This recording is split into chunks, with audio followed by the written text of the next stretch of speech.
Salam sejahtera semua dan selamat datang sekali lagi ke channel ini, Currency MY. Pernahkah Anda dengar tentang Akta Pembaharuan Semula Bandar ataupun Urban Renewal Act? Akta yang tengah hangat diperkatakan ini kononnya bertujuan untuk memperbaharui kawasan bandar, memastikan pembangunan lebih teratur, dan meningkatkan kualiti hidup penduduk. Tapi betulkah akta ini untuk rakyat? Atau sebenarnya ia hanya menguntungkan pemaju? Hari ini kita akan bongkar isu ini secara terperinci. Pastikan Anda tonton sampai habis sebab di ujung nanti kita akan bincang beberapa persoalan panas yang akan buat Anda berpikir dua kali tentang akta ini. Baiklah, kita mulakan dengan apa yang kita tahu setakat ini. Akta Pembaharuan Semula Bandar ini sebenarnya sudah disebut sejak tahun 2015 lagi. Tetapi sekarang ia betul-betul masuk fase perbincangan serius. Kerajaan merancang untuk melaksanakan pembaharuan di 30 kawasan terpilih sekitar Kuala Lumpur kononnya untuk memberi wajah baru kepada kawasan-kawasan yang usang. Tapi ada satu perkara yang menjadi isu besar. Ambang persetujuan pemilik hartanah untuk membolehkan sesuatu kawasan dibangunkan semula telah dikurangkan. Kalau dulu 100% pemilik kena setuju, sekarang cukup 80% saja untuk bangunan berusia bawah 30 tahun, 75% untuk bangunan lebih 30 tahun, dan 51% untuk bangunan yang terbengkalai. Benda ini mendapat kritikan hebat. Ahli Parlimen Muar, Syed Saddiq, gelar akta ini sebagai akta rampasan rumah. Kenapa? Sebab bila ambang persetujuan diturunkan, pemilik yang tidak bersetuju mungkin terpaksa melepaskan hartanah mereka walaupun mereka masih mahu tinggal di situ. Dan kalau Anda ingat kes Kampung Sungai Baru, inilah yang berlaku.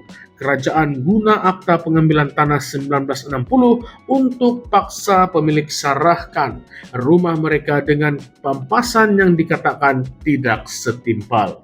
Jadi, tak mustahil benda sama boleh berlaku dengan akta yang baru ini. Kalau ikut logik kerajaan, akta ini diperlukan sebab banyak bangunan lama tidak lagi selamat. Ada masalah lift rosak, sistem pemadam api tidak berfungsi, struktur bangunan semakin uzur, dan sebagainya. Itu memang betul.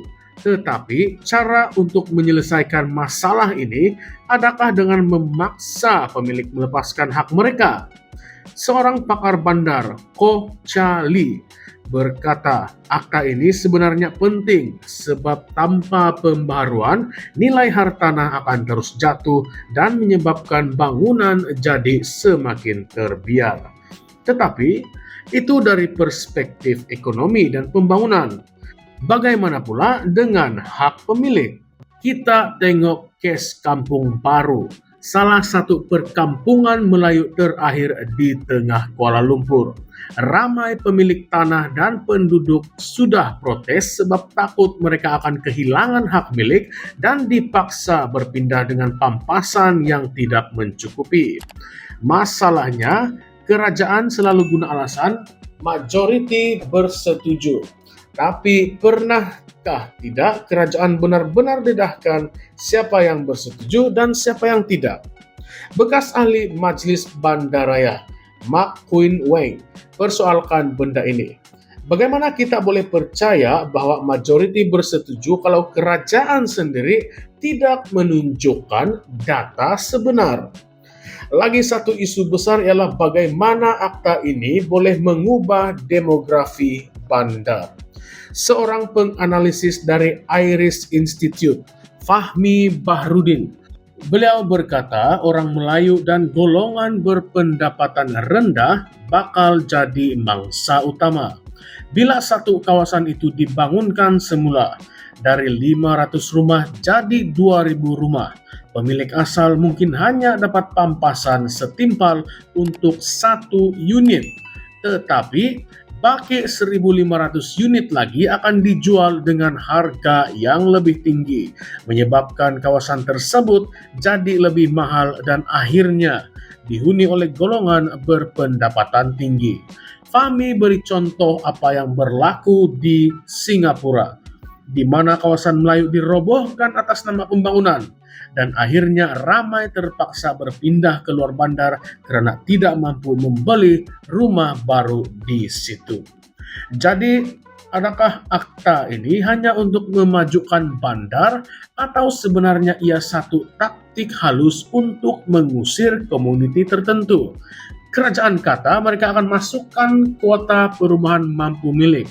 Tapi sejauh manakah janji ini akan dipenuhi? Ada banyak case sebelum ini di mana janji untuk membina rumah mampu milik tidak ditepati, atau unit yang dijanjikan terlalu kecil dan tidak sesuai untuk keluarga besar. Bercakap pasal pemaju, ramai yang berpendapat bahwa pemaju akan jadi pihak paling untung dengan akta ini. Bila kerajaan turunkan ambang persetujuan pemilik, ia memudahkan pemaju mengambil alih tanah dengan lebih cepat dan lebih murah. Mak Kuin Weng secara terang-terangan kata dia percaya akta ini sebenarnya cuma satu, scam untuk bantu pemaju.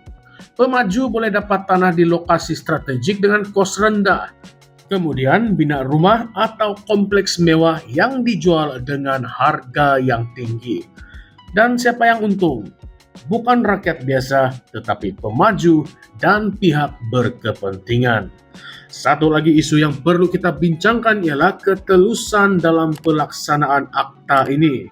Bagaimana kita mahu pastikan bahwa tiada unsur rasuah atau penyalahgunaan kuasa dalam pemilihan kawasan yang akan diperbaharui? Siapa yang akan memantau proses ini? Kalau kita lihat rekod kerajaan sebelum ini, banyak proyek pembangunan dikaitkan dengan kronisme dan ketidaktelusan. Jadi apa jaminan bahwa benda sama tidak akan berlaku kali ini? Sekarang kita akan masuk ke fase perbincangan.